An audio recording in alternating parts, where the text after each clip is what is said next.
કરજણ પોલીસે પ્રોહિબિશનનો ગણનાપાત્ર કેસ શોધી કાઢ્યો હતો.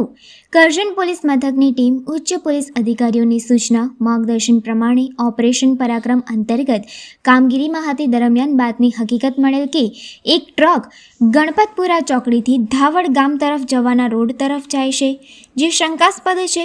જે વાતના આધારે સદર બાતમીવાળી ટ્રક ગણપતપુરા તરફથી આવતા તેને ઊભી રખાવી ટ્રકના ચાલકને નીચે ઉતારી ₹500 રૂબરૂ તપાસ કરતા તેમાં ભારતીય બનાવટનો પરપ્રાંતીય વિદેશી દારૂની જુદા જુદા માર્કાની કુલ બોટલો નંગ 924, જેની કુલ કિંમત ₹4,68,000 તથા મોબાઈલ નંગ 1, જેની કુલ કિંમત ₹10,000 તથા પ્રોહિબ મુદ્દામાલ હેરાફેરી કરવા ઉપયોગમાં લેવાયેલ ટ્રક કિંમત 10 લાખ મળી કુલ 14,78,000ના મુદ્દામાલ સાથે એક ઈસમને પકડી પાડી કરજણ પોલીસ મથકે પ્રોહી મુજબનો ગુનો નોંધી કાયદેસરની કાર્યવાહી હાથ ધરવામાં આવી છે.